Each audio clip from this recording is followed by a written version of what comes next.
Good evening, Rams. I'm Kenneth Frederick, and I will be your moderator for tonight's 2022-2023 Presidential and Vice Presidential Town Hall meeting for the Associated Students of Colorado State University. The rules of the debate are quite simple. Each candidate will have 1 minute for an opening statement. They will have that time to introduce themselves and briefly speak on their campaign platform. And then we will go into the questions. And candidates will have 2 minutes per question to answer. We will be receiving questions throughout the night for those watching at home, and you can submit questions through the live chat on the live stream. Please make it clear in your question which candidate the question is directed to. The chat will be moderated by members of the Elections Committee, and CTV does not endorse any specific candidate, but seeks to provide fair and equal coverage of all candidates. Would you please like to introduce yourselves and speak a little bit about your campaign? Absolutely. Hello, everyone. My name is Rob Long. I use the He series, and I'm currently a junior here at CSU. I'm also studying accounting and finance, and I also serve as a senator for the College of Business and ASCSU. Hey, my name is Elijah Sandoval. I use the She series as well as the They series pronouns. I am the senator for the First Generation Collective Board, which means I am a first-gen student. I'm an adult learner. I'm also studying social work and sociology with a concentration in criminal justice. Very nice. And would you like to use the remaining minute and a half to speak a little bit about your campaign? Yeah, absolutely. So we have four pillars, four values for our campaign. Financial responsibility, mental wellness, community, and transparency. And we feel like, with our unique expertise, our unique backgrounds, we can really hone in on those four values and really bring that to realism at ASCSU and CSU. Yeah, that's a little bit of an overview. Elijah, do you want to add anything? Yeah, so one unique thing about me with our campaign platform, mental wellness, is I actually have my associate's degree in psychology. So Rob and I felt that that was something that we could add as my area of expertise, something that I'm very passionate about as an individual, but also something that we see our Ramley, if you will, needing around campus. Yeah, and then I'd like to add, I'm an accounting and finance major. Financial responsibility, I believe your student dollars, the students' dollars, it's important to be responsible with them. And that kind of ties in with transparency as well. ASCSU, it's had a lot of controversy with financial scandals, irresponsibility. And I just believe we need to be good stewards with the students' dollars. So yeah. Absolutely, thank you very much. And with that, we will be going into our general questions segment. This is a question that either of you can answer. Voter turnout has been very low these past few years. How will you educate students about what the ASCSU does, as well as why it's important for students to know? Yeah, I can get that one. So yeah, voter turnout hasn't been great these past 2 years, especially, because, everyone knows about COVID. And, it's just it's hard to connect with those students, especially when everyone's just in a Zoom room or it's just really hard because everyone's just kind of in their own echo chambers. So we feel that, I hope, knock on wood, I don't have any wood around me, but knock on wood, we just feel we're hopefully coming out of this pandemic. And, we'd like to have an actual campus, and because right now everyone's just in Zoom rooms and just in their own college, basically. So yeah, we just feel kind of building around unity. Yeah. And community, yeah. Elijah, do you have anything to add? Yeah, so what Rob touched on is one of our pillars of our platform, and that's community. As Rob stated, we are coming out of a pandemic, hopefully, and we feel that there is that community lacking on campus. We also feel that if we are able to bridge the gap of the community that is missing, then we can, be out on the plaza tabling more. We can go into classrooms and talk to professors and educate our students on what ASCSU is and what we do. Thank you.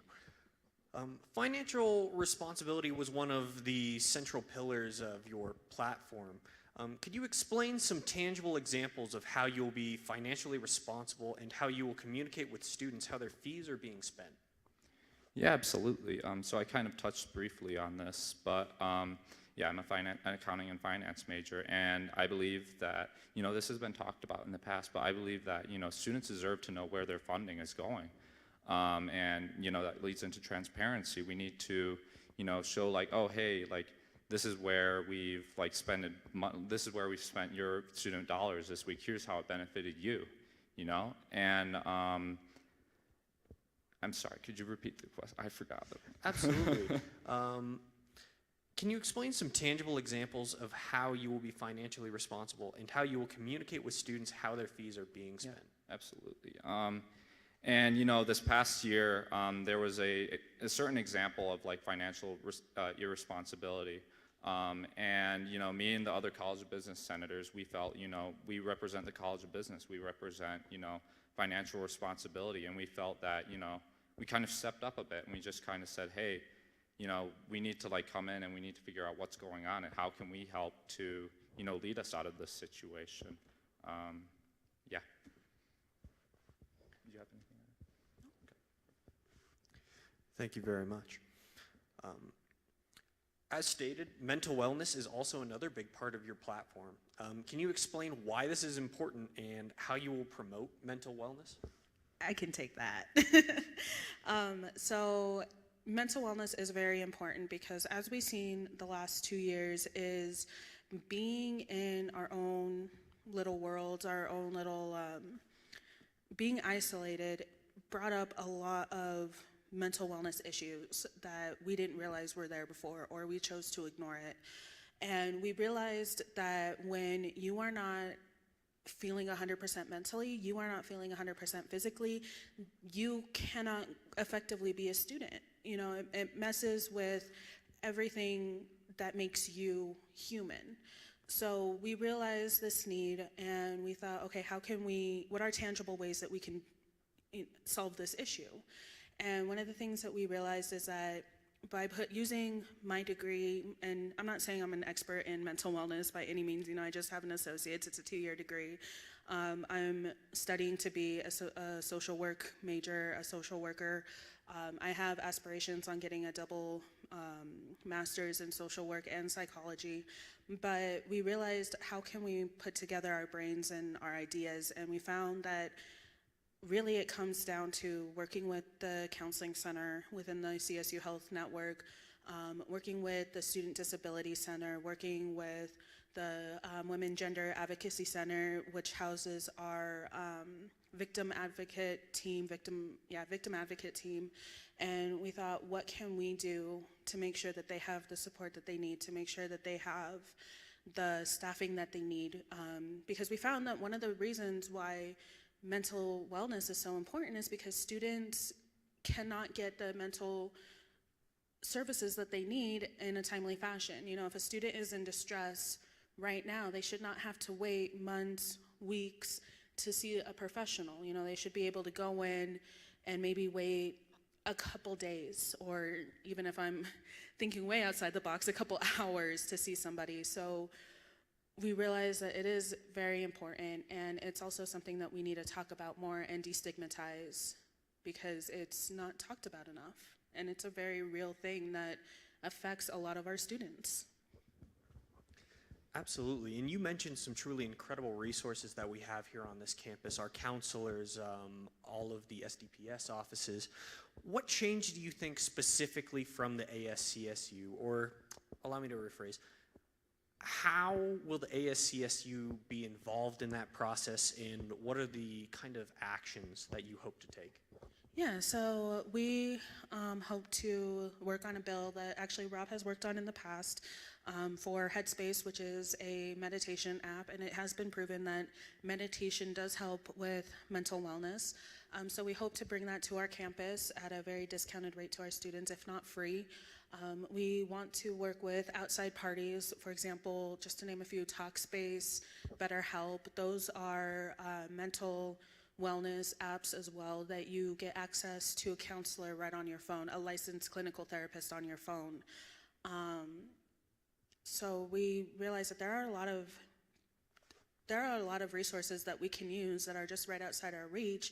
So why not bring ASCSU into it? Why not write a bill, use the money that we are allocated to fund our mental wellness efforts? We also have an event coming up at the end of the semester, the week of Dead Week. We actually hope to revive it and call it Revive Week.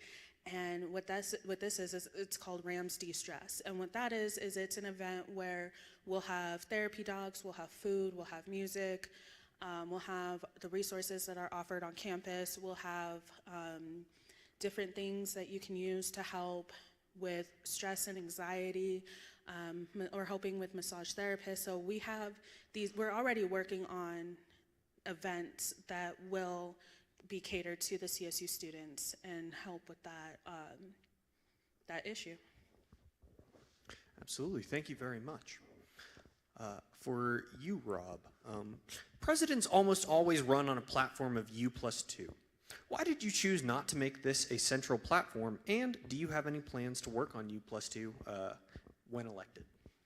Yeah, so firstly, I will say we will continue work on U+2. One thing that we just felt that, we talked about U+2 before, and we just felt that, like U+2 is, I've watched the past debates. I've seen, all these candidates talking about U+2, and it's, like, most of this is out of their hands, like, we don't have, we can't just, write a bill saying U+2. But what we can do is we can, build those bridges to, the community leaders. We can start talking to community council, saying, hey, what can we do to, talk about this, or hey, here's, all these, postcards with, students that, express, why U+2 is, not working for them. So, we just felt that we didn't want to make it an empty promise. And I'm not saying all these candidates in the past were great. I think that they had true passion when they thought they wanted to put U+2 in. And I just talked to so many students and they just say why isn't U+2 fixed? And this candidate said U+2 was going to be fixed. And I just don't. I'd feel really bad. If we won, I'd feel really bad. If we put it in and we didn't get it. And if it, for whatever reason, if it does happen during our tenure, that's great. But I'll view it more of a coincidence because I feel it's kind of out of our hands. But I'm going to continue work on U+2. Benton Rosler, he's been amazing. And yeah, we just love to continue that relationship. Absolutely, thank you. This is an audience question. How would you, or how do you, or how would you deal with student protests at CSU? Sorry, I had to think about that for a minute. The only way that I can really answer this question is use it as an example. So, for example, we are very much familiar with the preachers that come on campus. In fact, I have friends who were actually targeted by these preachers who say some really nasty things, who get up in their face and try and provoke them into a physical altercation. We see this. We have heard about it in ASCSU many, many times, and it breaks my heart knowing that there are students on this campus that I love so much that don't feel safe being on this campus. So one of the things that I decided to do, one of the things that me and Rob talked about, and we agreed that I would kind of take the reign on it, is working with Mike Ellis and seeing what we can do to help with these really just downright mean people who come on campus and try and make us feel less safe. As for the student protests, we cannot tell students, no, don't protest, because that violates their freedom of speech, and we do not want to do that.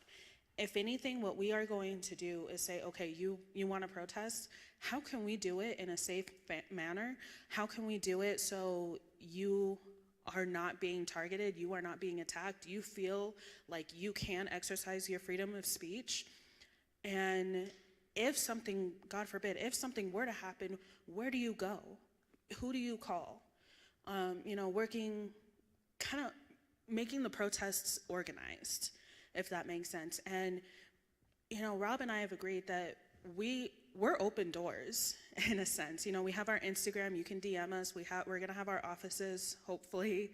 You can walk in and talk to us. So it's like, how can we partner with the students through ASCSU, through us in our positions, and make it safer and make it more involved? And if that's, you want social media coverage from ASCSU, you got it. We'll work with you. You want our help in organizing something, you got it. So we hear students and we want to help students, and we can't help students unless they come to us directly and tell us what they want. Absolutely. Thank you very much. The ASCSU consistently deals with issues regarding lack of diversity. How do you intend to make sure the ASCSU as a whole doesn't have a tolerance for this and actively condemns bias? Sorry, before we continue, my mic says low battery. Gotta love technology. I'm sure somebody will be right down for you. I can say something as Please. well. So first of all, I'm a white man. ASCSU is kind of, built around me in a way. It has been built by people like me. And, this starts, ASCSU starts by listening, in my opinion. Listen to constituents, listen to your colleagues, and really just hear their experiences and really value them. And I can't live other people's experiences. I won't speak for that. I won't speak to that for them. I'll let them speak to me about that. And with those experiences, with those stories, make actions based on those. Make humble actions. Make unbiased actions. And yeah, that's Elijah is okay. Yeah. Thank you. Please excuse the interruption.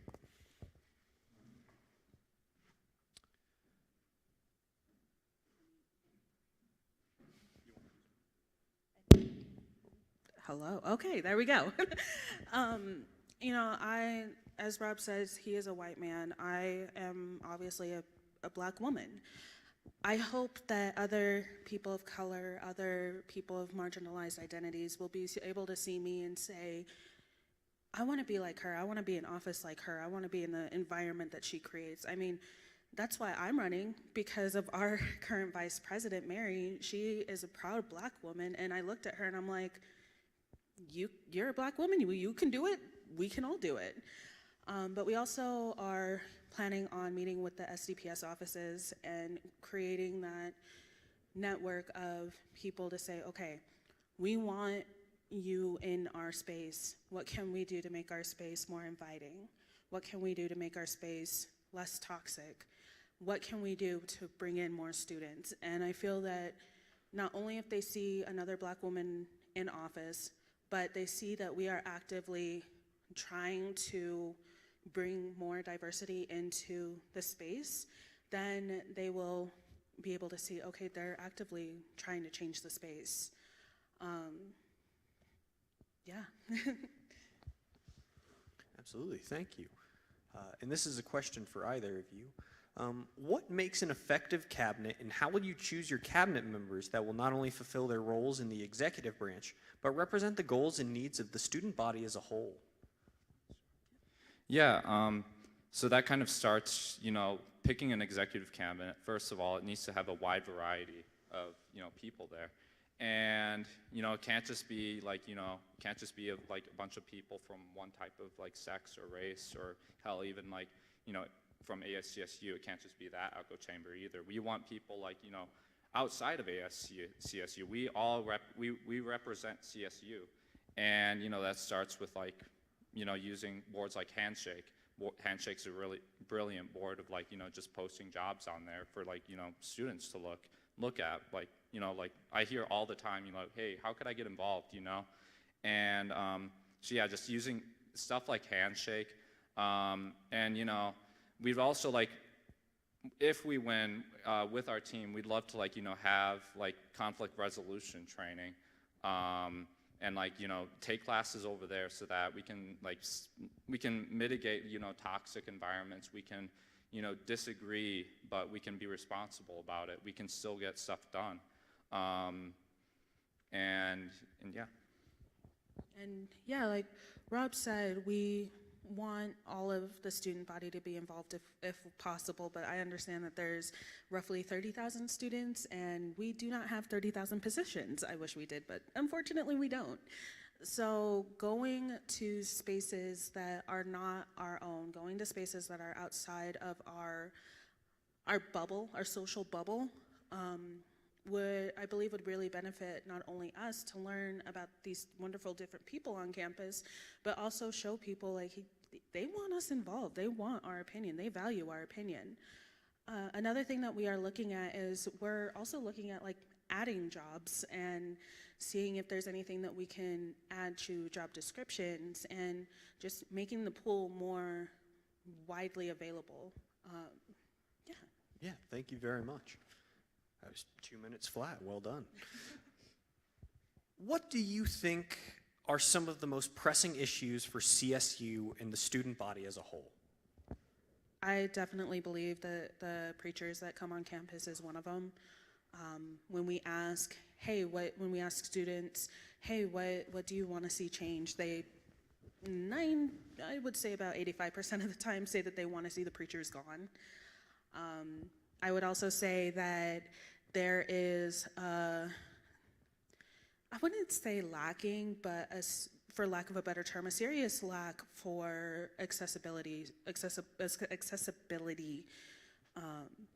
the word I'm looking for? But a serious lack of ways for disabled students to get around. For example, I have a really good friend of mine who's in a wheelchair, and they explained to me that even something as small as the buttons on the doors that allow the doors to open for people in wheelchairs some of them are broken. Most of them are broken. So, we claim to be a campus that's inviting and welcoming to all students, but we can't fix certain doors so they can function properly. I know that's something that we're working on right now in ASCSU. Another thing that we're working on is like all-inclusive restrooms and more signage for that. So I'd say another thing that we see is the inclusivity of the campus needs to be improved. And then just also all around welcomingness in the community. Like Rob had pointed out earlier, we are coming out of a pandemic, so obviously things aren't going to be back to the way they were in fall of 2019 or even the beginning of spring of 2020 when we were all bright-eyed and bushy-tailed and yeah, new decade, and then all of a sudden isolation. But we realize that there are some events that we can bring back to reignite that excitement for students, and that's another thing that we're seeing is that students just miss being around their family. They miss being around their friends. Yeah, thank you very much. How will you represent diverse groups of people with marginalized identities? Yeah, I can get that. So, like I said, I'm a white guy, and that I want to start like talking to the SCPS offices and listening to them. It starts with active listening, and just hearing just make sure making sure that they're valued. They're CSU students. These are all CSU students, and we want to make sure that you have a place at our table. Our office is open to anyone, regardless of any sort of criteria. But yeah, Elijah, do you have anything? Yeah, You know, like I said, I am a Black woman. I do identify as a marginalized identity because I am Black. I am a student with disabilities. I have learning disabilities and mental disabilities. I'm an adult learner, so I hold a lot of roles on campus that I can use to bring in more people and then also represent those people. I also have friends who are part of the LGBTQIA community. Sorry, that's a mouthful. I have friends who are part of the disabled community. So, you know, I identify with those communities. I identify as an ally to the LGBTQIA community. So I hope to not only represent myself, but represent all students in this community. And one of the things that, like Rob touched on with, back to the choosing our cabinet and having an effective cabinet question, is one of the things that we are looking at is, but not exclusively, is do you hold any of these identities? Now, we will not turn away any applications. We will not turn away anybody if they want to join us, but we want to make it open to all. Absolutely, thank you. I think this is a good follow-up question to that one. What work have you done with various SDPS offices throughout your campaign in preparation for your presidency? I have done most of that work because Rob is very busy. So I have met with the back office. I actually met with the back office earlier today. I've talked to the Women and Gender Advocacy Center. I've spoken to the Pride Resource Center. I have yet to meet with the Native American Cultural Center and the Asian Pacific Islander Center, actually, I also have worked with El Centro, so I'm only missing 2 in preparation. And honestly, all I did was I went in there and I said, hey, I'm Elijah. I'm running for student body vice president. What can we do to help you? That's all I did. And we sat down and we talked, and like I said, a lot of what we talked about was how can we get more students into the space, and what can we do to help create a more inclusive space for those students. Yeah, and I can also touch on it a bit. So yeah, like Elijah said, that's mostly been her area. But I've talked to many people from the SDPS offices, and I just want to really start listening to those people and actually listen to those people. These are students, and yeah. Thank you very much. Next year will be our first full year back in person and without masks. Woo-hoo. What are some, yeah, I feel that. What are some of your favorite traditions at CSU that you will be bringing back? I'm gonna let Rob take this one because I am a transfer student, and believe it or not, this is only my 2nd semester here. So, Rob, you can take that because you've been here longer. Yeah, would you mind repeating the question? Absolutely. Next year will be our first full year back in person and without masks. What are some of your favorite traditions here at CSU, and what will you be looking to bring back? Absolutely, and going back to the last question, I think I messed up. I said those people. That is, I shouldn't have said that, and I just realized that. So, full transparency, I'm sorry. That's a marginalized term, so I apologize. But going back to the question, I came here before COVID, and it was a fun time. Let me tell you, I walked past Clark. I looked to my right, and there was a club expo going on, and there was there's neurology club. There's journalism club. There's ASCSU. I saw ASCSU there, and I was just at the time I was okay, this is just a bunch of student organizations, but I look back and I'm wow, what happened to that? And that kind of aspect, just not just College of Liberal Arts being in College of Liberal Arts, and College of Engineering being in College of Engineering, just students being around each other, just a wide variety of students being around each other, and yeah, just just things like that, just a real community, just like a great revival. That's what I want to call it, the great revival. And because, you know, COVID's kind of taken that away from us. But yeah, and also one thing with our campaign is that it's a little different, is that, you know, we want to like for example, the Undie Run. We really feel that like it would be in the benefit of the student body to start sanctioning that, because, you know, if it's the will of the students to, like, you know, run around campus half naked, who am I to tell them? Who are we to tell them? And, you know, like, and obviously I don't endorse any of these controversial aspects behind them, but we feel that it's going to happen either way. And we feel like, you know, sanctioning it can only make it safer. And yeah.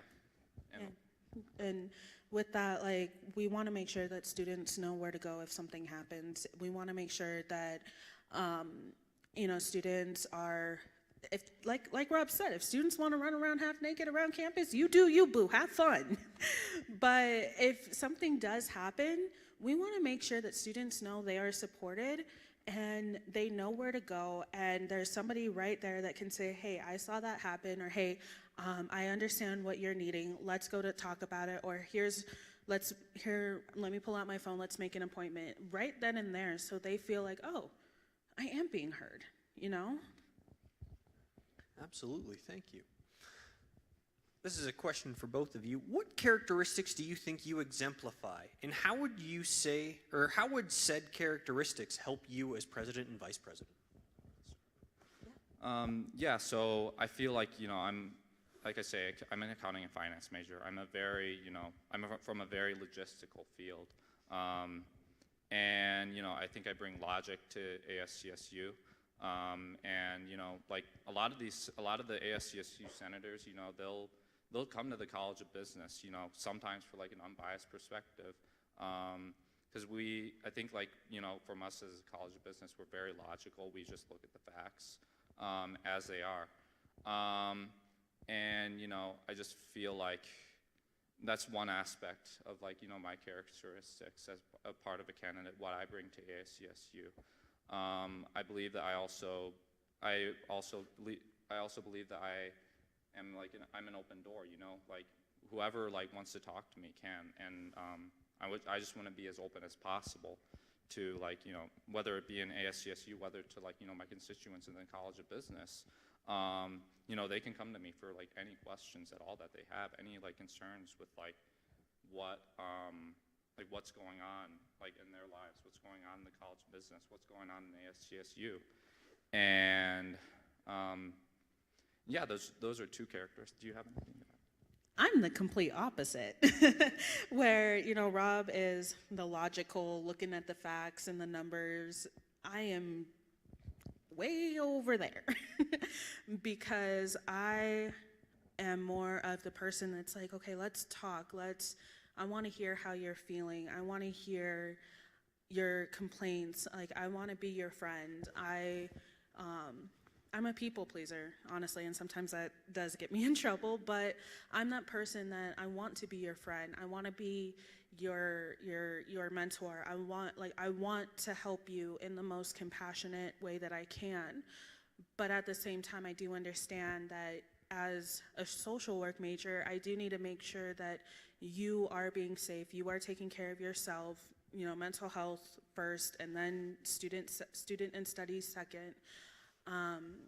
But also, you know, I understand that if you disclose something to me, that I need to report it immediately because I care about your safety. So, you know, I'm compassionate. I'm also really an outside box thinker, where people come to me to look at a different perspective, because I'm full transparency, I am dyslexic, so I think in very odd ways, and people seem to like that about me, where I will give a whole different perspective, a whole different point of view that some people won't even think about, and you know, I bring that. And I feel like with Rob and I, because we are polar opposites, we complement each other so well. You know, I'm making sure that we are covering the humanities side of the campaign, if you will, and he's making sure that we're covering the logistics side. And we work very well together. Awesome. We have another question coming in from the live stream. How do you plan to express student concerns with university administration when navigating the hierarchy of CSU as an institution? Yeah, I can go ahead and answer that. It's to my understanding that Rob meets, well, not to my understanding, I know this, Rob as president will meet with the Board of Governors. So he will be able to be in a position to say, hey, students are not happy about this. What are we gonna do about it? And, if I need to go in there as well and, support him in any way I can, I will. Having maybe something like this where we have a town hall session once a month where we talk about what's been going on and students come to us and voice their concerns. Or, Rob is wanting to set up a all college council of sorts where, how each college has their own college council, but we will meet with the leaders of those college councils and they can bring complaints to us. And then we can pass it on to Joyce McConnell or the Board of Governors. Our Instagram, we have our Instagram, but one of the things that we're wanting to do is continue our Instagram through our term. So like every week I post, because I'm in charge of the Instagram, but I post like, this is what we're working on. This is what we can do. In fact, through our Instagram, we actually got a DM of this very question of like, what do we plan on doing? How do we plan on communicating with students? And, we had the idea of town halls, newsletters. We have our ASCSU newsletter. What's stopping us from sending something out to the entire student body? DMs, emails, come stop by the ASCSU office and, any way, and even if you have different ideas on what we can do, like how to get best serve the student body and how to get the word out there, please, like, let us know, because we have our ideas, yes, but we are always welcome for new ideas. So that's how we plan on doing that. Thank you. And our final question before we go into our 15-minute halftime. The ASCSU elections manager is still accepting write-in candidates for the president and vice president position. What are your thoughts on this? Please run. We were talking earlier before this started that the last time president and vice president candidates run unopposed, uncontested, I believe that's the word, was in 2007. We are in 2022. I almost said 2023. Almost 2023. 2022.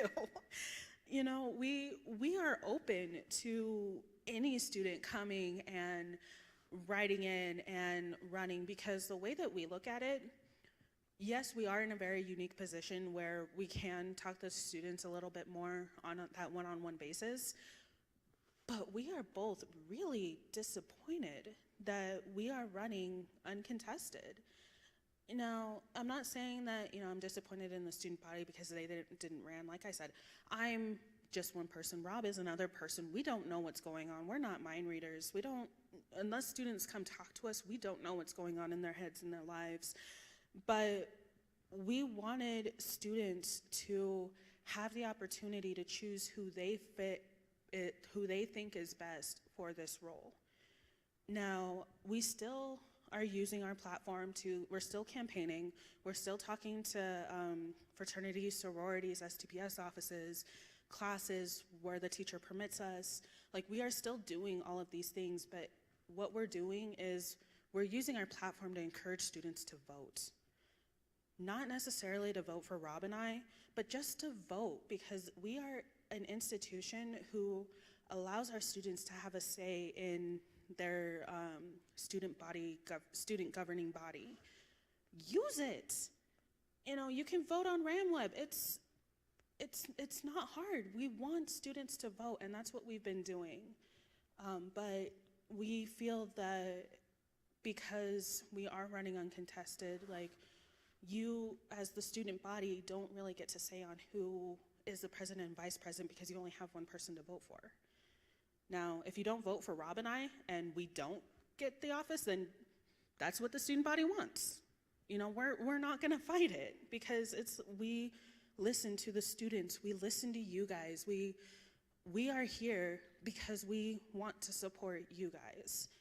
And the best way that I can describe it is, I know I've been talking, I went on a rant because Rob and I have been talking about this for quite some time when we found out that we were running unopposed, and it's something that's weighed on us heavily. But I am grateful that we are given this opportunity to hopefully make a difference within the community, within our school, and yeah. And one thing I'd like to add is, you know, the past elections manager resigned, and, you know, the current elections manager really didn't have a lot of time to put things together. So I feel like, you know, the advertisement and like getting it out to the CSU community was, you know, not done as best as it could have been.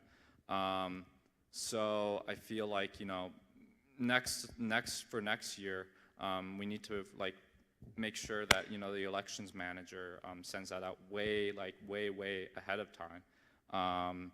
You know, just like start like, you know, like putting it out towards the CSU community. And I'm not saying that wasn't done this time. I know that you know, I know that Christian and Mary put up I think it was like something on the Jumbotron for like, you know, hey, like, let's like, you know, like apply for this election, you know? But yeah.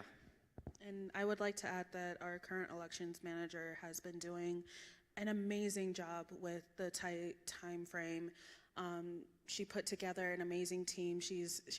I make the joke, like, you deal with me, and I know I'm not a very easy person to deal with, so she's been doing great. And Rob and I both feel that, yeah, you know, with what had happened, it sucks. It is what it is, and we are working the best that we can.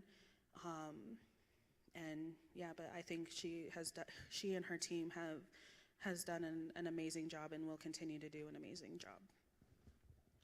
Thank you very much. And with that, we will now be going into a 15-minute break. The remaining live stream questions will be answered in the second half. If you would like to submit more questions, you may do so in the live stream chat. Please make it clear in your question which candidate the question is directed to. The chat will be moderated by members of the election committee, and CTV does not endorse any specific candidate, but seeks to provide fair and equal coverage of all of the candidates. We'll be back in about 15 minutes. Thank you.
Thank you, and welcome back, Rams, to the second half of this ASCSU Presidential and Vice Presidential Town Hall meeting.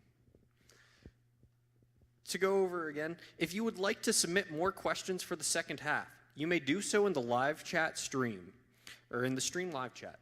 Please make it clear in your question which candidate the question is directed to. The chat will be moderated by members of the Elections Committee, and CTV does not endorse any candidate and seeks to provide fair and equitable coverage for all candidates. Thank you.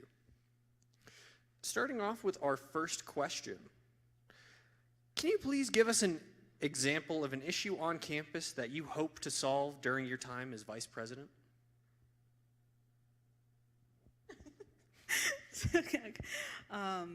So, sorry, we were looking at each other trying to figure out who wanted to take that question.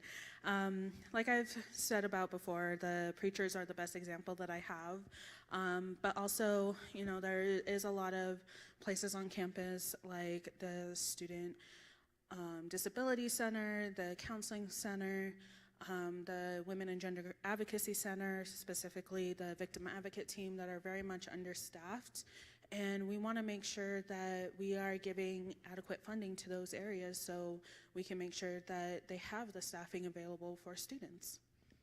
Yeah, and you know, like I kind of touched on this before, was like, you know, events and community, and like, you know, pre-COVID, you know, CSU, and yeah, just kind of like, you know, rebuilding that kind of, I keep calling it the Great Revival. I really want to see that happen again. I want to give that gift to, you know, especially the newer class, because there's like, you know, maybe a month or two where like, you know, I was a new student here, and like there was no other experience like it. Like it was, for me, it's almost like Christmas. It was almost like Christmas morning, and like I look back and I was like, wow, that month or two was like so cool. So I just want to give that gift to, you know, all the incoming students, and really like, you know, all the students that came in during COVID and basically didn't have much to do. So yeah.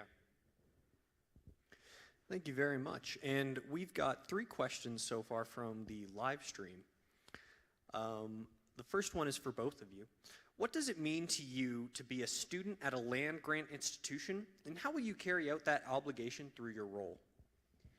For me, it means to recognize that, you know, our founding did come at a dire cost. It says it in our land acknowledgement that we say every day, or not every day, I'm sorry, before every Senate session, we say it before every cabinet session, we say it before really any major event, because it's a means to remind us how our institution was founded.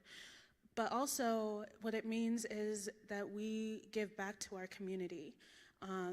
You know, we do have quite a bit going on campus through research, and we realize that while our founding did come at a dire cost to the Native American peoples, we realize that we have a responsibility to uphold in order to not really pay back that debt, because I don't believe that debt will ever be paid, but to honor that debt that was made for us to be here at CSU. And one thing I'd like to add, you know, like, you know, we're both in Senate.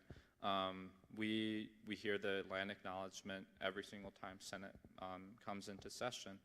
And one thing I'd really like to see is, like, you know, after like the land acknowledgement, because we can play the land acknowledgement whenever, but I feel like we should add some way of like how have like we, you know, rebuilt that what's been lost, and how have we, like, you know, connected with Native communities? How have we connected to the NAC? You know, just like kind of all, like, at least in Senate, like open up the floor a bit and ask, like, you know, what have we all done here, like with the NAC, and like how can we like repair that, try to help, you know, like talk to them, listen to them, and share their experiences with us, because it's the only way we can learn. But yeah. Thank you very much. The next question is also for both of you. ASCSU funds and sponsors over 450 clubs and organizations. How do y'all plan to have these important questions be heard within our student body? Oh, important organizations, excuse me. Can you read that again? I'm so sorry. Yes, absolutely. ASCSU funds and sponsors over 450 clubs and organizations. How do y'all plan to have these important organizations be heard within our student body? I can start. So, like I said, or like Elijah said earlier, I'd like to create like one idea that I have is creating a college council of college councils, pretty much. And I don't know what that looks like logistically at the moment. It's going to be a big task, but kind of like it starts with that. It starts with like unity, and then at these meetings, like share, oh hey, like this organization has like an event on Wednesday, or oh hey, this organization has an event on Saturday, and share interests that way. And just it starts with all these college councils, just kind of all these all these college councils just kind of doing their own thing at the moment. I think it just starts with that. Yeah, and another thing that really kind of spoke out to me is a little quick story. Back at my community college, at Red Rocks Community College, my boyfriend was actually student body vice president. And one thing that he did that I really admired is he went around to all of the student clubs on that campus. Granted, it was a very small campus, so there wasn't that many. But he went to all of those clubs and said, hey, here, this is my name, I'm your vice president. What do you need from us as the student governing body? And that's one thing that I really admired that I wanted to take with me as vice president here at CSU is reach out to those presidents of those clubs, those leaders of those clubs, and introduce myself. See when they're meeting, see if it's something that I can do to go and sit in one of their club meetings, see how it's ran, but then also introduce myself and say, hey, I'm Elijah, I'm your student body vice president. What can I do to help you? What do you need from us? And if that's something that I can do, maybe once a month, then great. But because we've heard some really important questions tonight, and I want to keep that dialogue going. I don't want it to just end with just us or just tonight. I don't want it to end tonight. I want to keep it going. Thank you very much. And we will now be going to a question from our live audience member. So I have a question for y'all, and that question is the ASCSU president and vice president, as well as people in Senate leadership, hold meetings with the president of CSU. How do y'all plan to advocate for students, on the behalf of students, to the higher administration? And that's for either of y'all, sorry.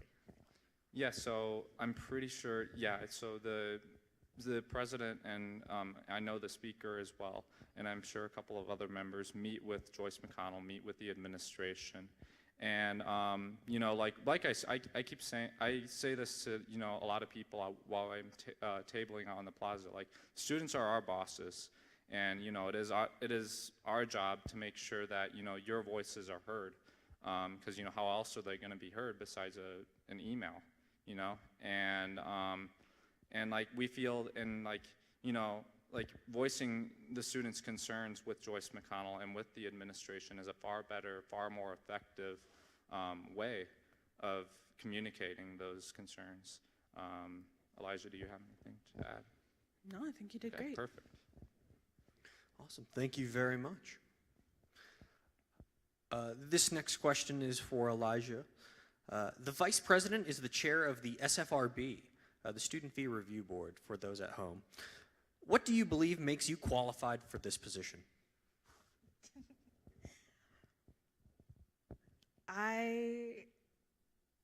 If I'm being 100% honest, I don't think I am. Because I don't do well with numbers. Like I said, I'm dyslexic, so numbers and me, it just is like alphabet soup up here. But what I have learned, because I am part of SFRB, I have watched Mary and shadowed Mary a few times, is that it takes patience, it takes grace, it takes admitting when you don't know something and not having the fear, not fearing asking for help. And that's what I plan on doing. This is actually a conversation that Rob and I had where I told him, you know, honestly, I was like, you probably should take over SFRB, not me, because he's the numbers guy. He's the finance guy. Me and numbers, like I said, don't mix.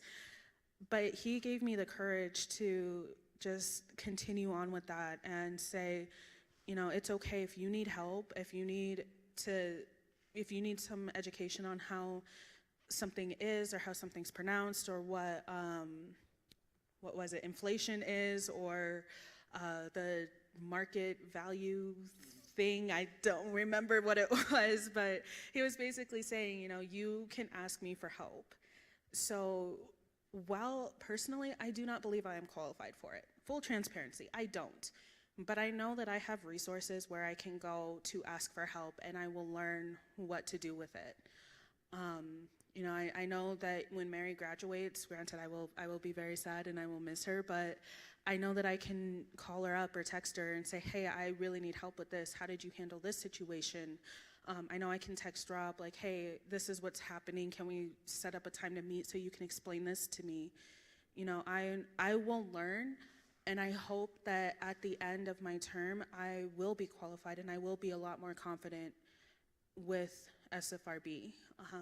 But, you know, as a member, I sit there, I listen, I ask questions, I look at the spreadsheets, which is awful. Thank you to the SFRB people who color-coded their sheets, because it's a lot easier to read. But, you know, I reach out to Mary and I'm like, hey, I have questions about this, and we talk about it like after SFRB. Sometimes like I'll drive her home, but we'll stay until like 10 o'clock just going over the questions that I have. Thank you. And Rob, this next question is for you. How will your administration work to support the food security efforts at CSU? Yeah, so just a little bit about me. I actually, the first involvement I had here at ASCSU was BSOF and Board of Student Organizational Funding for people at home. And I think you have something going off. One of the things that we did, because like, you know, last year BSOF, the Board of Student Organizational Funding, basically funds all these RSOs, registered student organizations. And basically these RSOs, they can go back to BSOF and say, we need funding for this event. And like, you know, last year, obviously with COVID, that was a hard task, because, you know, all these events were being, you know, closed because of COVID. So one thing, Alex Farias, she was the previous chair for it. One thing she suggested was, you know, why don't we donate this to Rams Against Hunger, you know? I was like, oh, Rams Against Hunger, what's that, you know? And, you know, that really started this whole journey for me. Because like then, you know, I went to the Senate, and then I saw this, you know, oh, the great Senate, you know, and I just watched the dialogue, and I watched, like, you know, this bill, like, this bill go through, basically, and I was like, wow, that's cool, you know? Like, it starts with that, I think. And then I know, like, I'm a part of a couple organizations that do Cans Around the Oval. Fundraising events like that, it also really builds on community, I feel. And yeah, just things like, just little things like that, I think, but yeah. Thank you very much, excuse me. Elijah, this next one is for you. You bring many unique experiences into your candidacy as a transfer student and first-generation student. How will those experiences strengthen your impact at CSU? Yeah, so one of the things that, another kind of short story time, when I was going through orientation, I had to do it online because it was 2021 last fall, and we were transitioning things back to in-person. And I realized that the transfer orientation was a bit lacking. I felt like I got thrown into the deep end where I essentially had a $6,000 mistake because I dropped a class and went from 13 credits down to 11 credits. And nobody told me about this. And I ended up owing the school $6,000. Luckily, that's been resolved. Thank you. But I realized that as a transfer student, we don't have access to the same resources as incoming freshmen do. And I thought, okay, what can I do? What can we do to help improve that? As a first generation student, one of the things that our current president, President Dixon, and I, and our deputy director of academics, Frankie Henderson, apologize, Frankie, that we realized that was called something called the hidden curriculum. And that's something that a lot of first generation students face, whether that's having to figure out things on their own, having to figure out something like financial aid, because we've all done FAFSA, we all understand how much of a nightmare that is, and I still struggle with it even though I've been doing it since like 2013, long story. But we also realize that there's also these academic hidden aspects that put a lot of pressure on us first generation students where, you know, we want to be there for our family, we want to help our family, but we also want to make our family proud, and that is like getting good grades, getting the job that can pay for our family, making sure that our future families don't have to go through the same struggles that we did. So I feel that with those aspects, I'm able to better see how we can adapt and focus on transfer students and see, okay, let's look at the transfer orientation. What is lacking? You know, Rob was telling me about his first time as a freshman coming on campus at those magical 2 months, and I'm like, wait, I didn't get that. I got thrown into the deep end saying, here are your classes. You know, what events do we have for transfer students?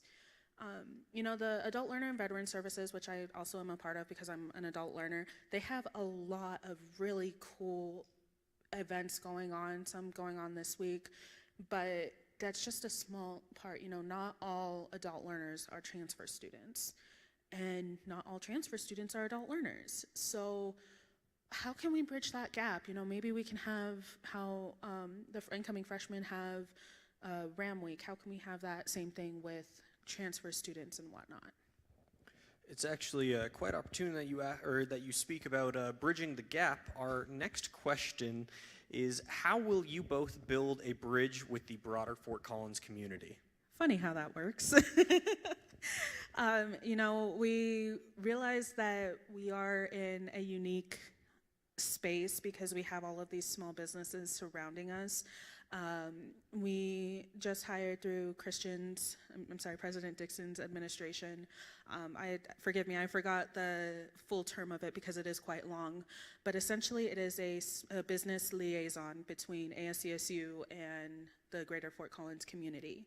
And what their job is to essentially do is go around to the smaller businesses and effectively try and partner with them, how we can partner with them through the school. And that's something that I want to continue because, you know, we have restaurants, we have, for those of us who are drinking age, we have bars, we have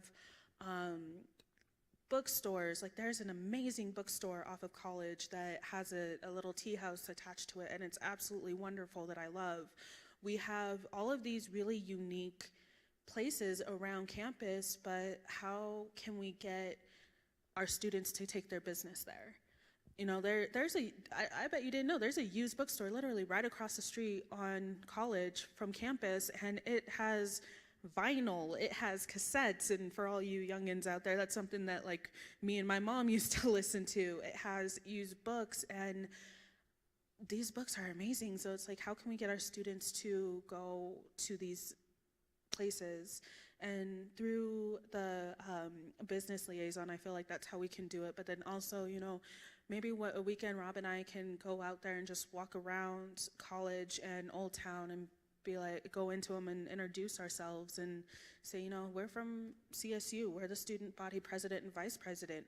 We want to partner with you. How can we do that? And just kind of bridge that gap, and then maybe bring those businesses onto campus and have them table on the plaza and create like a spring fling type of thing. I have a lot of ideas. Thank you. I look forward to hearing them all at some point. This next question is for both of you as well. How will you build a good working relationship with the incoming Speaker of the Senate, whoever that may be? I can get that. Yeah. So I think this past year, Senate, and we've both been a part of it, and it has not been the best, and to say the least. And you know, there's been people that some great senators that have resigned because of certain actions, and you know, like we've seen a bad Senate, we've seen a bad Senate session, and I know, and you know, we've learned from that. So like we feel that with our experience, with like our experience of seeing like, you know, what's a good Senate look like, what's a bad Senate look like, you know, we can like garner, like with that we can garner like, you know, what do we want to help out with Senate, what do we want to help out with the Speaker, you know, and just, you know, just treat him like a human being, you know, like this hasn't been really prevalent this past year, but yeah, this past semester, but I know 2 years ago executive and legislative didn't get along at all. So, and I don't know whose fault that is. I don't want to blame anyone. But, you know, I just feel like I kind of touched on this already, you know, conflict resolution. The Conflict Resolution Center, I want to like start using that or continue using it. And just kind of like trying to respectfully disagree, respectfully find ways to navigate through conflict. But yeah. And I've also had the pleasure of talking to our speaker candidates, and I've found that they have some really interesting stories. Like, one of them is an ordained minister.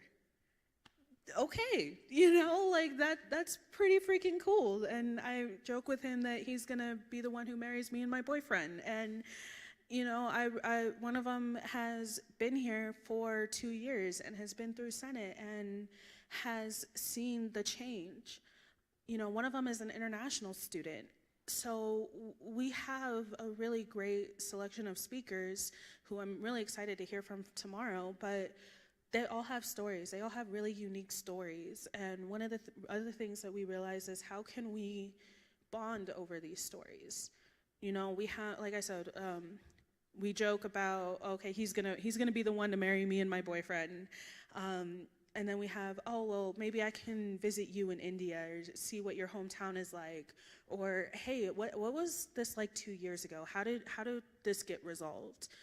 You know, each one of them is unique. And I feel like if we take the time and, you know, have those conversations, we can really build that sense of community and really have a good relationship with the new speaker, whomever that may be. Thank you very much. And this question is actually for you, Elijah. What will you do for campus safety? I believe that campus safety is a really important subject that has been ignored, I want to say, in the past. You know, we have students who literally live on campus who don't feel safe walking down the street because of the person that they chose to love. We have students who take time out of their day to walk with other students because they fear being called out or bullied or picked on or whatever. They don't feel safe. And that breaks my heart. You know, I mean, sometimes I don't even feel safe on campus being a black woman with my curly hair because I'm scared that someone might call me out. So we realize that this is an issue, and we realize that the only way that we can effectively solve this issue is not just by working with the campus police, not just by working with the administrations. Like, yes, working with those people will definitely help, and they do need to be brought in on the conversation. But like I said, like I've been saying, talking to students, because Rob and I can talk to Joyce McConnell, we can talk to the administration, we can talk to the campus police until we're blue in the face.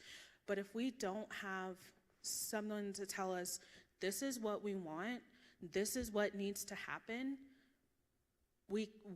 we can't effectively do our jobs. You know, I'm not part of the LGBTQIA plus community, but I'm an ally. I rely on people who are part of that community to tell me this is what is happening, this is why we don't feel safe, this is what needs to change. And like Rob said, you guys are our boss. You tell us what you want to see changed. We need the students to tell us what needs to be changed, because we are only part of a small part of the college. We're only 2 people. As much as I would want to, we can't be in multiple places at once. So we need the students to come up to us and say, this is an issue, this needs to be solved. Thank you very much. Our next question moves back towards voter engagement. People like to avoid the plaza. How are you reaching the people who aren't talking directly to you? Yeah, so could you repeat the question? Yeah, absolutely. So people like to avoid the plaza where a lot of this tabling and communication kind of happens. How are you reaching out to people who aren't talking to you? You mean like if we're tabling, like if someone's just walking by? And I suppose talking, or more like, in general, how are you reaching out to the students who are not reaching out directly to you? I can answer this if you want me to. We are emailing our professors and getting permission to talk, not just in the classes that we are a part of, but the classes that they teach.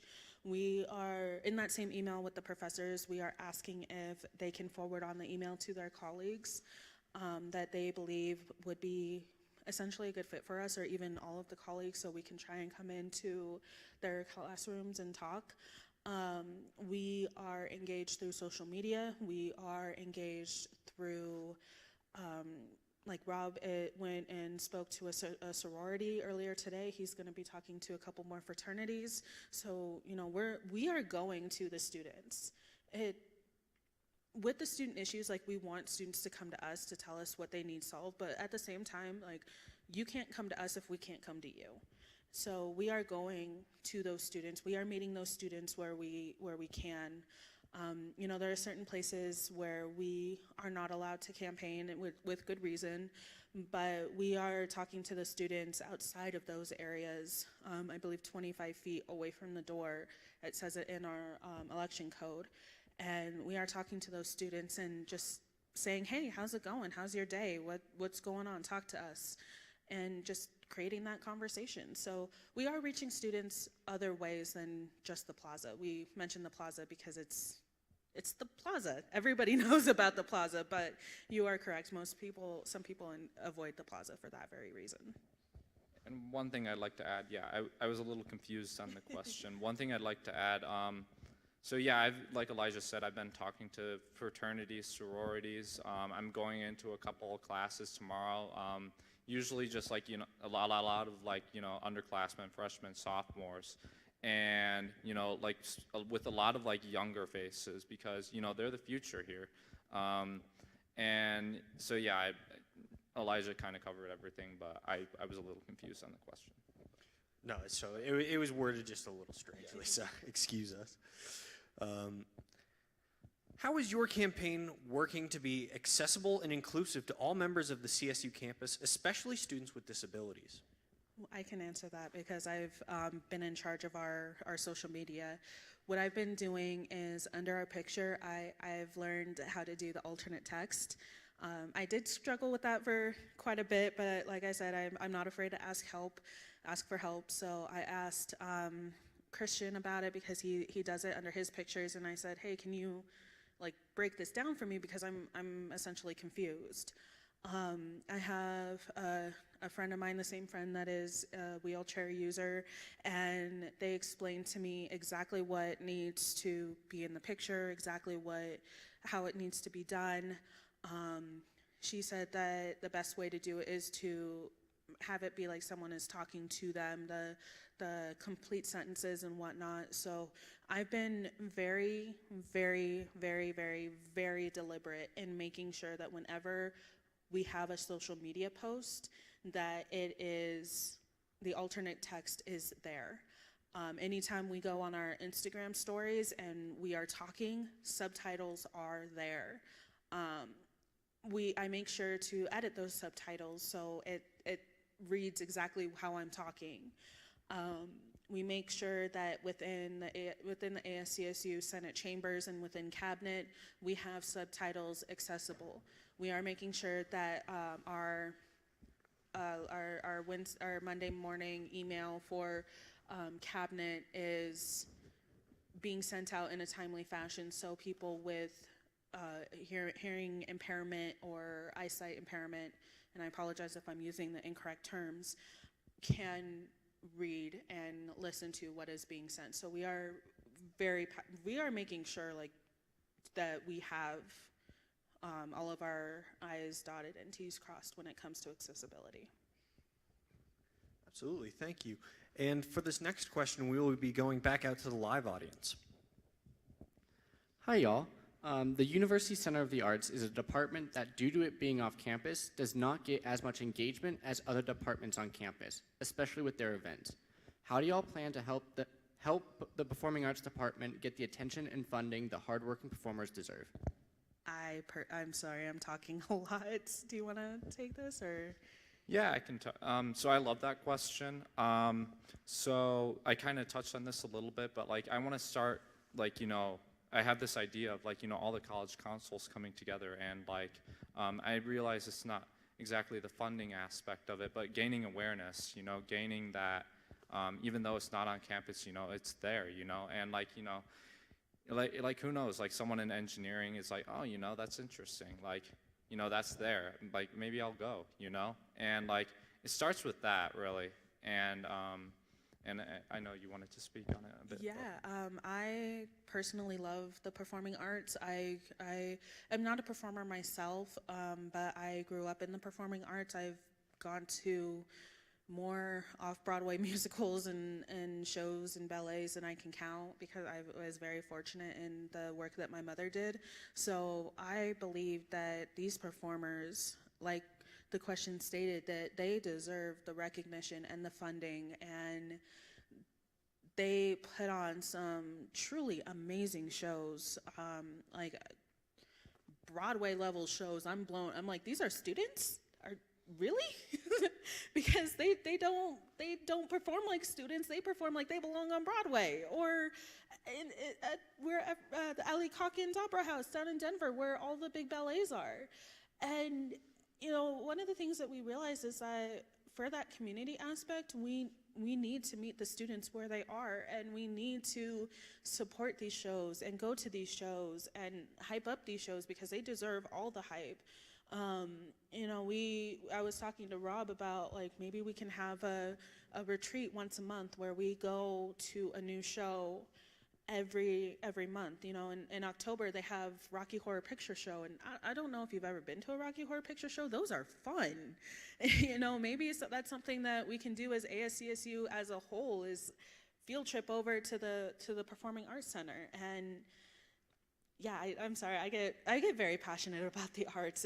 I grew up with it, so it's something that I absolutely love. No, you're quite all right, but we will be moving to the next question. How will you adapt your administration's promises when and if they don't work out? Would you mind repeating the question? Yeah, absolutely. How will you adapt your administration's promises when and if they don't work out? So if they don't work out necessarily, we would like to, obviously we should have a backup plan on like, obviously our promises, with our values and everything, we feel like it's realistic. We feel like we can absolutely do it. But, I guess it just starts with like, if we win, right now we're just campaigning. If we win, what does like an alternative, what's the plan B? And yeah, I guess that's just kind of what it would look like for me. But yeah, obviously we're just campaigning right now, but I feel like, if we win, we have a solid plan B for like, because obviously plans change a lot. We're in ASCSU, we know like it's a lot of conflicting people, a lot of conflicting ideas, and plans can just fall through like that. So like, but we feel that, you know, when we meet with the administration, when we meet with, you know, Joyce McConnell, we should have like, you know, 1 to 2 really like solid ideas we'd absolutely love to do, love to work with them. And I talked to Christian a bit about this as well, President Dixon, I apologize. But, you know, just like have 1 to 2 ideas that we really want to have, and like try to work with them on that, but yeah. And I guess that's why we made or not I guess, that is why we made our platform and our goals so loose, because we wanted there to be room for change. We wanted there to be room for if something were to happen, like, and that's another reason why we did not include the U+2 on our campaign platform, because, you know, we're still working on it, but we don't want to make promises that we know we can't keep. And with our campaign, with our mental wellness, our transparency, our community, our financial responsibility, we believe that yes, these are very broad goals, but that gives us room to narrow down and focus on what we need to do and what we can do. Thank you very much. Earlier in the first half, we spoke about the kind of historical low voter turnout and ASCSU awareness that is going on kind of in the student body. I'd like to ask, why do you think that this is the case, and how are you working to increase student interest? Yeah, so I kind of touched on this a bit. I think it's COVID, and like that's an easy way to say the problem. But you know, yeah, it was really COVID, and like, you know, like I said before, COVID kind of like took away that aspect of community for us, and you know, just like like I said, everyone's just kind of like, you know, oh, I'm on, like, you know, especially like last year, I'm on Zoom, you know, I'm just like, I'm going to my specific college right now. I don't have like, you know, any business of going to like the LSC or anything, or like the library. And yeah, really just, yeah. No, thank you very much. We have some more live stream questions. This is for both of you. How do you plan to ensure a cooperative and productive relationship between the judicial and legislative branches? Like Rob touched on earlier, we hope to use the Conflict Resolution Center to take classes, workshops, to learn how to effectively resolve conflict. You know, we are paying for it through our student fees, so why not utilize it? But then also we want to meet with all of the members of our team, because that's just it, we're a team. Yes, there are different branches within ASCSU, yes, they have different roles, but we are all part of ASCSU. And we believe that in order to effectively communicate with everybody and effectively have a cohesive team, is we need to make sure that we are meeting every single member. We are meeting their needs and we are meeting their wants. And you know, we want to make sure that there is no hostility between one group or the other, or a notion that, oh, I'm better than you because I'm part of the judicial team and you're only part of Senate. Like, we have a pretty good working relationship with our teams now, to the point where I feel like I can go to the judicial branch and ask any questions, or I can go to the cabinet and ask any questions, and they welcome me with open arms. So we hope to talk to President Dixon and Vice President Gebersadik, and I apologize if I'm saying that incorrectly. We hope to use their insight and their counsel and see how they created a cohesive team, and see if that's something that we can do, we can carry on, and we can adapt it into our own way. And you know, like ASCSU, I view it as a body. You know, like, you know, there's like front desk, there's executive, there's judicial, there's legislative, and you know, like once like an aspect of that body is like cut out, there's a problem. You know, like nothing gets done. We've seen that this year. But like, you know, like the eye doesn't say to the foot, like, oh, I'm more important than you. You know, like your needs aren't like valid. it's not, I don't think that's healthy, you know? And, you know, we're all ASCSU, like Elijah said, and we believe that, like, you know, if one part is not, if there's a problem with your foot, you know, you go to a doctor, you don't just say, like, oh, the eye doesn't just say, oh, well, you know, I'm the eye, you know, your problems aren't valid to me. That's not how it works. You know, you go to a doctor, you get it fixed, and yeah. Consider the Conflict Resolution Center our doctor. A good analogy, thank you. For both of you as well, how will you represent the incoming student class? Yeah, so as I'm aware, the president, and I'd like to include the vice president at least, speak to the incoming class, and, you know, just kind of give them a vision for, like, what to expect here at CSU. You know, I really think, like, I think a part of the problem with, like, all this engagement issue in ASCSU right now, and, like, really, I mean, I'm involved in so many a couple organizations, they're experiencing the same problems too, you know, like, why don't, like, students know about us, you know, like, why can't we find members joining? And I think that starts with RAM Welcome and, like, you know, introductions to the new class, because that's kind of, I mean, that hasn't been happening for the past 2 years now, or at least that I know. But I think it really starts with that, though, just like, and I think Elijah touched on this a bit, just like saying, hey, you know, we're your student body government, you know, we want to be here for you, we want our doors to be open to you, but yeah. And it's to my understanding that each of the freshman class get a packet that kind of tells them about CSU, tells them about the school, tells them about the different clubs, organizations, fraternities, sororities, whatnot going on campus. But I don't know if ASCSU is a part of that. So another thing that we thought about is maybe giving tours to each of the classes. Now, I understand that an incoming freshman class is big and we can't fit all of the incoming freshman class in the ASCSU office. That's why, you know, they have their welcome at Canvas Stadium.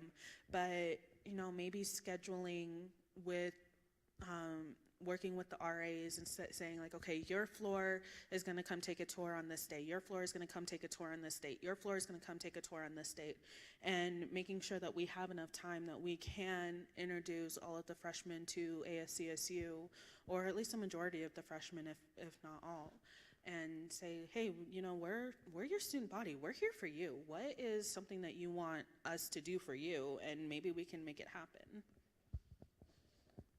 Thank you very much. Our last audience-drawn question, how would you both describe your leadership style? I'll start. So I feel like I'm a very quiet leader. I'm kind of like, you know, maybe that's, I like Elijah said with being, like, you know, part of the SFRB, maybe that's not one of the best traits for a president, but I feel like, you know, I'm a quick learner. I feel like that, you know, my leadership is very valuable. It has been on the Senate. You know, people like for example, with the financial problems earlier on in ASCSU, you know, like the other College of Business senators as well. Like, you know, we kind of helped step up. We kind of, like, you know, helped try to lead ASCSU out of that. And I just say, like, you know, a very quiet but very open leadership style for me. And I can speak words. Sorry, it's been a very long night. This is a question that Rob and I kind of talked about earlier when we were talking about our different leadership styles, because like I said before, him and I are polar opposites. But we found that he works more in the background of things, and I'm more upfront on, like, I take tonight, for example. I answered most of the questions while he just kind of sat there and nodded, because that's just my personality. You know, I'm more of that person that is going to be out there and saying, hey, you know, let's talk, let's have fun. You want to go down to Ramskeller, get some food, get something to drink if you're of legal drinking age, like, let's go have fun. And I think that really complements the both of us, because he is the logical person. I'm more of the emotional kind of humanities. I don't want to say emotional because I'm not really emotional, but like the humanities person, the humanities aspect of things.